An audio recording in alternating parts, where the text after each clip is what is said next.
Меня зовут Светлана. Мой город разрушен, практически стерт с лица земли. Северск, город на Донбассе.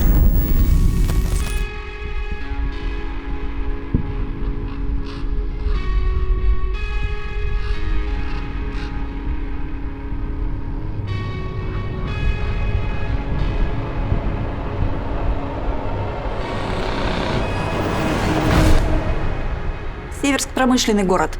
В советское время он славился доломитным комбинатом, развитой инфраструктурой. В 90-е все изменилось. Безработица, выживание.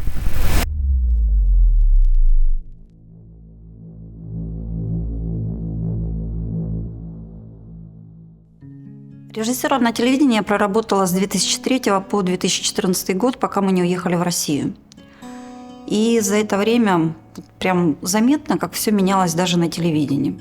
В 2014 году мы получили самые обширные рекомендации. То есть ни в коем случае не должно быть изображения георгиевской ленты. Категорически было запрещено. Ни в коем случае не употреблять выражение «Великая Отечественная война», только Вторая мировая. Ни в коем случае нельзя показывать годы 41-45, только 39-45. Увеличивалось количество украиноязычных передач, даже те, которые шли на русском языке, будь то реклама, либо же фильмы, снятые на русском языке, они обязательно должны были дублироваться. То есть и так все это увеличилось. Нам даже при выдаче лицензии уменьшали процент русскоязычных программ. И дошло до того, что в начале мая 2014 года мы получили от Надсовета по вопросам телевидения и радиовещания Украины рекомендацию с фильмами, которые можно показывать, рекомендуется показывать 8 и 9 мая. Это был список около 40 фильмов, но только один из них был производства СССР. В России вообще ни одного не было фильма. Это был фильм «В бой идут одни старики». Все остальные фильмы производства – Швеция, Италия, США, Франция. Естественно, меня это возмутило. Что может Франция мне рассказать про Великую Отечественную войну? Поэтому я лично видела, как менялся контент. Спецтест. Перевіримо тебе на знання. А ну скажи, паляниця. Паляниця. А скажи тепер, мужчина, подскажите, пожалуйста, где находится Львовский метрополитен? Не можу. Чого? Слава Україні. А я взагалі дуже хотів би почути Хотіли якесь перевірити. російське слово. Я русский бы выучил только за то, чтобы допрашивать пленных. Це заготовка, да? Нічого собі. Добре. Володимире, дякую.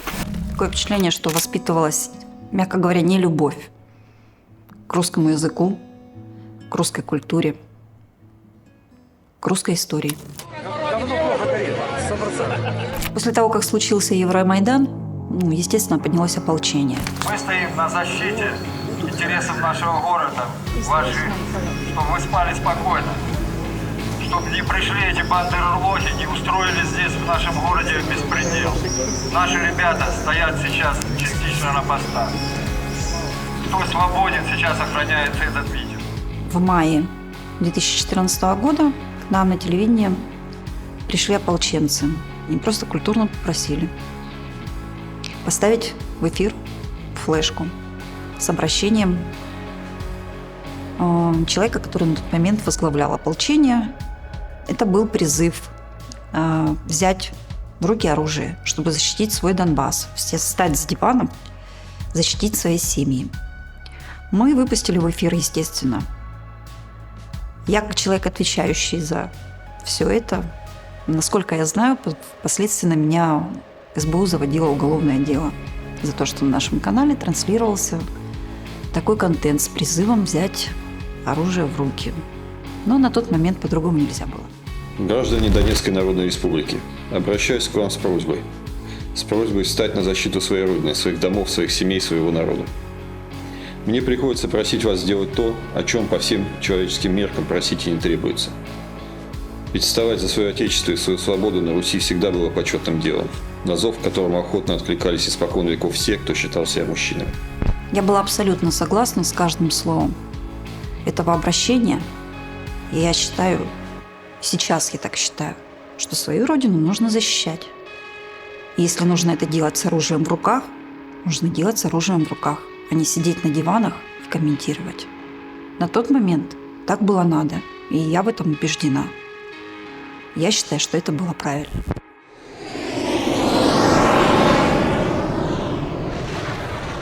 Точкой невозврата стало 2 июля 2014 года. Авианалет на город Северск. Первые жертвы, кровь, смерть. Это было ужасно. Я написала заявление на отпуск. Мы взяли детей, сели в машину и выехали из города. Мы поехали в Россию. 2014 год стал переломным для всех жителей Донбасса. Майдан, референдум, митинги, общее волнение населения, отторжение реальности, манипуляция простыми гражданами, увольнение, либо же ты за Украину вместе с Украиной говоришь неправду на экранах телевизора. Первые бомбежки, первые смерти родных и близких, потери, общее волнение все больше и больше нарастало в стране. Это было очень тяжело и страшно. Для меня красной чертой был день, адский день. Практически сутки я пролежала в ванной. Я не могла выйти из ванной, так как были прилеты. Это большой был страх. Когда ты лежишь, ты не просто находишься, сидишь в комнате ванной, ты именно лежишь в ванной, потому что понимаешь, что ванна чугунная, и она сможет задержать какие-то осколки. Ты накрытый подушками, одеялами, и ты слышишь рассыпающиеся стекла, ты слышишь, как вламываются двери, но ты не понимаешь, что это в твоей квартире, это в соседнем доме, где это все происходит. Сила страха тебе не дает встать и пойти посмотреть. Были передышки максимум 15 минут. Но они были недолгими. Стало очень небезопасно вообще находиться в городе. Ты едешь на работу, ты сталкиваешься с обстрелом. Ты едешь домой, так же само. Ты не знаешь, куда, когда и что прилетит, и останешься ли ты сегодня жив. Это русская рулетка. Каждый день просыпаться и не знать, доживешь ли ты до вечера. Я до последнего не верила, что наше родное государство будет применять оружие против мирных жителей. Я надеялась, что люди одумаются, как и власти, но время и шло, и ничего не менялось. Чтобы переждать этот ужас, мы решили на время уехать из Северска, а потом вернуться. Были мысли пойти в ополчение. Мы уезжали не навсегда. По сути, мы взяли с собой документы и купальники. А оказалось, что мы уехали навсегда. Со Светланой мы познакомились благодаря Народному фронту. Ее семья бежала от ужасов войны. Она пришла ко мне в кабинет в пляжном костюме с бумажкой в руках, на которой было написано почерком моего мужа: «Возьми ее на работу, мы должны ей помочь». В результате 5-минутного разговора выяснилось, что мы не просто коллеги по цеху, мы еще и земляки. Каждый день к нам в исполком приходят люди. И каждый со своей историей. Это слезы, это бабушки, которые распускают свои свитера и вяжут носки для бойцов. И она приносит 10 пар. В каждой паре уложена бережно написанная молитва: оберег. Передайте, вы обязательно им передайте. Они приносят я не могу сказать последнее, но кто что может. Люди приносят, начиная от консервов, заканчивая средствами гигиены. Все это очень трогательно. Понятно, что основная глобальная помощь – это бизнес, который даже иногда говорит: не надо называть, не надо говорить нам спасибо, мы делаем это не для этого. Они привозят фурами, они привозят тоннами, привозят муку, сахар, консервы, машинами, которые мы тут же отправляем. Но люди пенсионеры, которые готовы отдать последнее, лишь бы не было войны. Но это, наверное, самое трудное. Очень хочется, чтобы все это закончилось. А закончится это только в одном случае.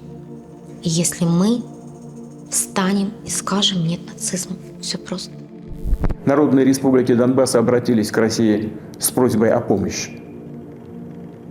В связи с этим, в соответствии со статьей 51 части 7 Устава ООН, санкции Совета Федерации России и во исполнение ратифицированных Федеральным собранием 22 февраля сего года договоров о дружбе и взаимопомощи с Донецкой Народной Республикой и Луганской Народной Республикой, мною принято решение о проведении специальной военной операции. 8 лет мы ждали этого. Уже не верилось. От этого шла радость. Сложно, потому что война нас разлучает постоянно с мужем. Мы живем в разных городах. Мы редко видимся, мы можем видеться раз в полгода. Это тяжело. А ребенок не видел отца с 14 февраля. У него есть мечта, что папа приехал на выпускной. Он воюет за свободу свою, семьи, мирных жителей, за право голоса, за мир, за доброту, за правду.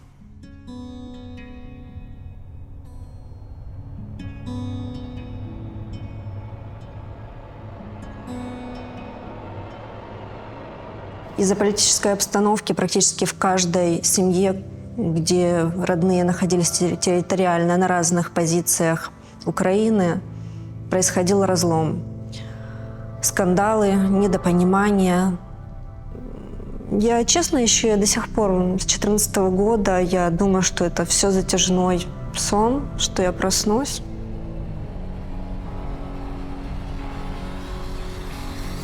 И все будет хорошо. В Донецке снова будут цвести розы, светить солнышко. Со мной будут мои любимые, родные и близкие. И не будет никаких ссор. Нас объединяет одна история, как бы ее ни переписывали. Нас объединяет одна культура. Как бы ни вычеркивали ее, не выбрасывали книги. Мы, по сути, один народ. И я очень надеюсь, что вскоре мы станем одной большой семьей, одной большой страной.